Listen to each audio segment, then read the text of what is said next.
first thing first, Deepika, you have been looking stunning on screen, off screen. Like, of course, you do it and you have been doing it for many years, but there is something special about your appearances this time. So, is there a story there? No, I guess it's just stepping out with a vengeance. I guess 2 years not being able to uh, feel like a girl and dress up and all of that. I feel like all my pent up emotions, I'm just kind of channelizing it now into promotions. But no, I guess I'm just having fun. I feel like I'm in a good place and I'm having fun, and I guess that's the energy that all of you are picking up. It almost feels like you have built this good space that you are talking about, because you have created this space for yourself. Can you tell us a bit about it? I'd say yes, willed for it, but also worked towards it and continue to work towards it. I'm often asked, when do I feel the most confident, or when do I feel the most beautiful? And when I say beautiful, I don't mean physically. And I think for me that happens on days when I feel completely centered. Otherwise, I think in today's world, there are so many things that can throw you off and so many things that can distract you. But I think I feel the most confident when my mind and body is in balance, and I feel centered. And that doesn't come, you don't wake up feeling like that always. A lot of time it is focus and discipline that takes you to that place. So yes, part of it is me willing for that, but part of me is also has worked towards it and continues to work towards it. I would imagine that playing Malti must have been one very immersive experience. This is a very different role, but yet again, it seems like you had a very immersive experience playing Alisha. So if you can highlight. I mean, they've been extremely immersive experiences. Tamasha again was an immersive experience. Piku was an immersive experience. Ye Jawani was an immersive experience. So of course, I think every character that I have played so far has extracted something out of me, pushed me in places that I haven't, that I don't visit often, but that's what I do. That's my job. That's what I do, and that's what I live for. And those are the most thrilling and exciting bits of being an actor, to be able to be pushed into places that are unfamiliar or that are uncomfortable, and places where in your normal life, it's almost a taboo to kind of dig deep and to be vulnerable and to be emotional and to be honest. But the one place that you can really do it is through cinema, So yeah, for me that's the most thrilling part. And having said that, yes, I think all of my characters in some way or the other have definitely drawn something out of me. What did Alisha demand from you, and what did she draw out from you?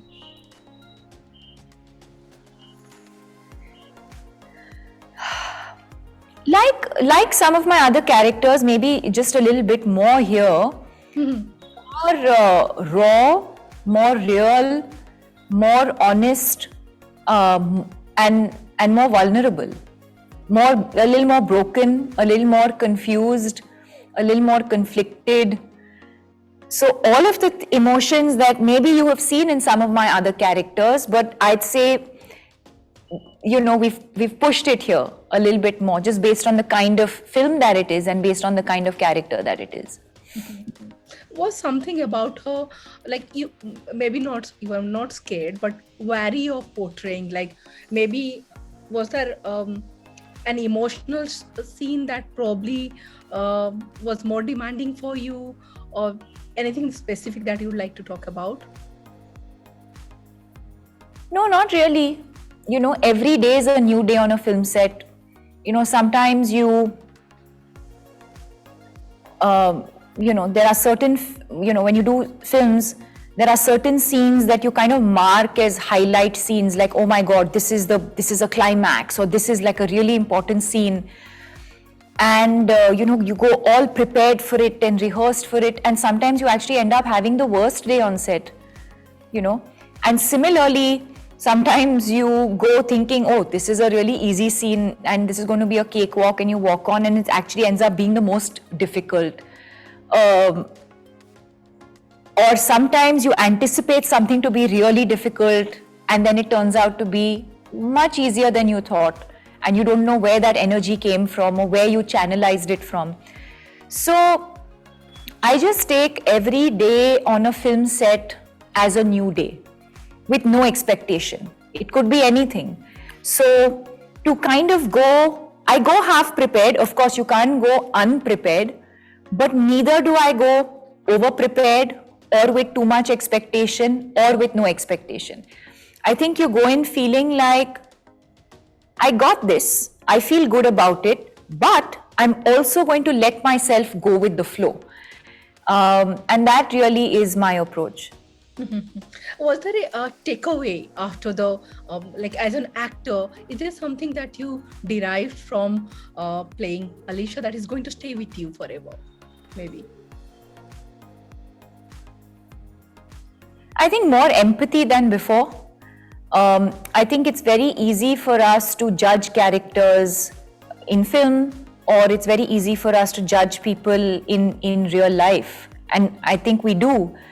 But I think if this character and if this film has taught me one thing, it is to be a little more empathetic towards the people around us.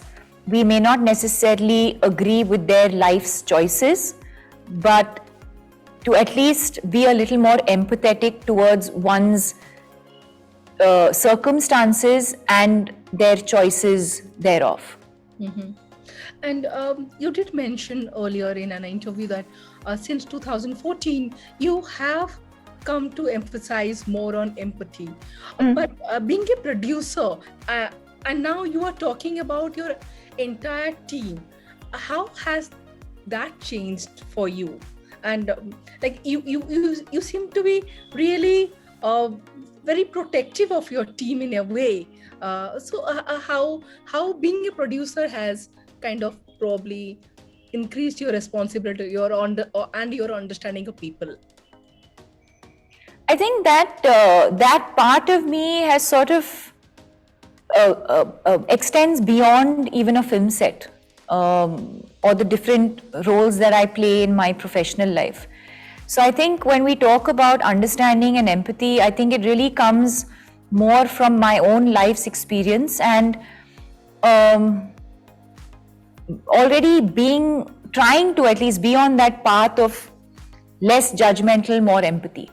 So it's not just as a producer, it is as an actor, it is as a friend, it is as a sister, as a daughter, as a wife. In all of these different roles that I play, I'm not saying that, I'm an extremely empathetic person. I think I understand it. I'd like to believe that I'm on that journey, but at the same time, of course, I would like to be far more understanding and far more empathetic. So you have been talking about work-life, personal life balance. So how do you maintain it? In fact, it looks like you have a very chock-a-block calendar ahead.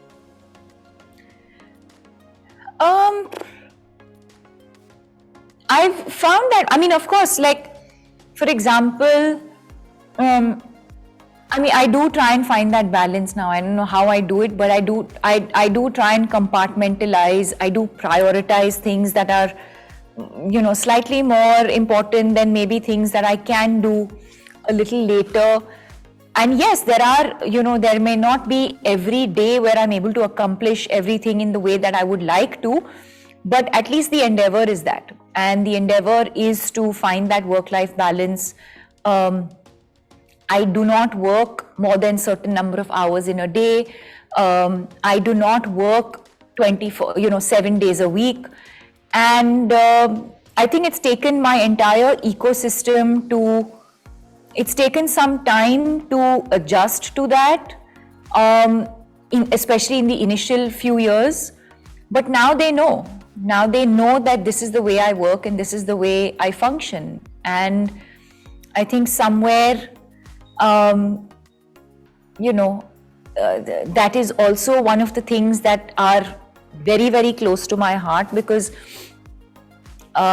it's been my own personal experience. And especially in India, we have this sort of mindset that people must work 24/7 and must work around the clock in order to get maximum output.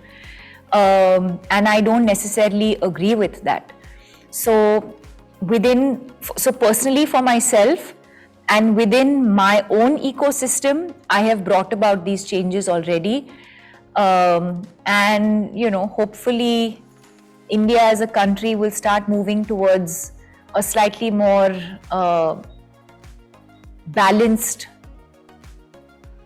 sort of lifestyle. And this year you will be completing 15 years after you made your debut with Om Shanti Om. How do you sum up your journey so far?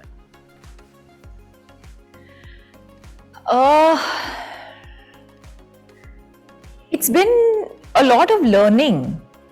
The fact that I had no prior experience. I'd never been on a film set.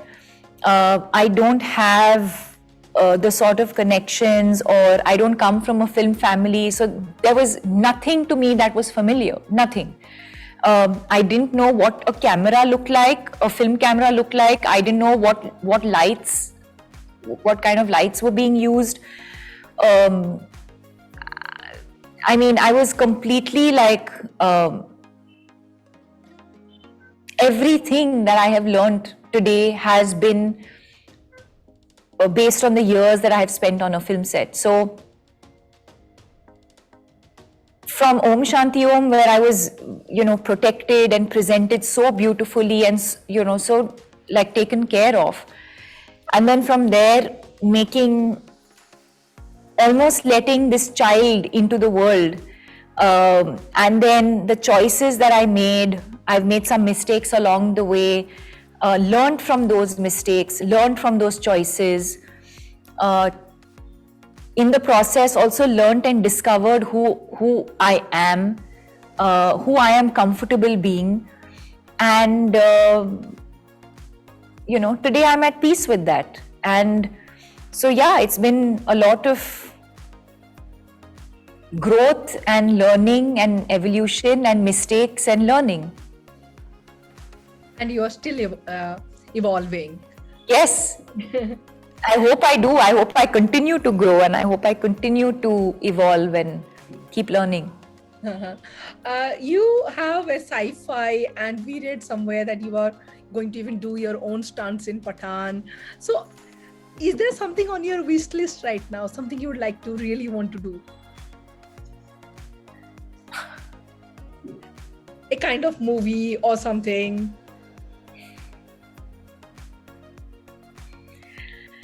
I can't think of anything right now. I'm doing an out-and-out action film. I'm doing, Project K with Prabhas, which is a pan-India, multilingual. I don't even know what genre to put it in, really. Mytho meets sci-fi meets futuristic, something in that space. And then I have a Fighter with Hrithik and Siddharth Anand again. And then I'm doing The Intern, which, I'm a big fan of the original, and just again, the messaging and the story in that, I thought it would be incredible to be able to adapt it and make it a lot more accessible to the Indian audience. So we have the adaptation of The Intern. What is it that So yeah, I mean, nothing in particular that I can think of I at think this it's point. at least full right now. So that's not letting you think. Okay, maybe one of my last questions. If you have to unwind, what would you choose to do? Gardening or baking? Because I know you love to bake. I would love to do both, but if I had to choose, baking. Okay. Chocolate or cakes? Cakes. Okay. And if you really have to unwind, will you watch sports on TV or would you go for a old romantic film? Romantic film. And Deepika, we always see you, mostly see you, not always, mostly see you in wearing monochrome, black and white. If you, what would be the other than these two? What would be your favorite color? Favorite color? I mean, I think the world knows by now that whites, pastels, creams, beiges are my favorite color. But I love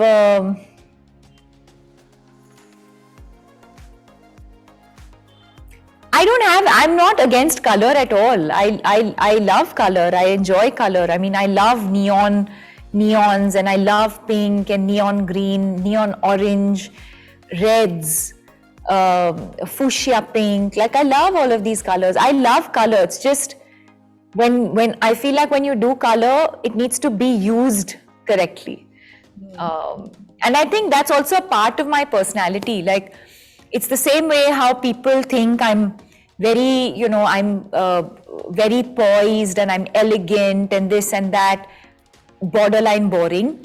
But then the people who know me also know that there's a really silly, fun side to me.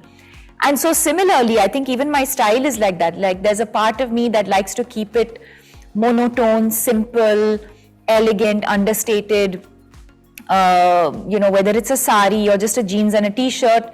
And then there is a side to me that likes to wear a neon or a fuchsia pink gown to the red carpet in Cannes. So both of these personalities are me. And you look fantastic in anything that you choose to wear. Thank you. Thanks a ton.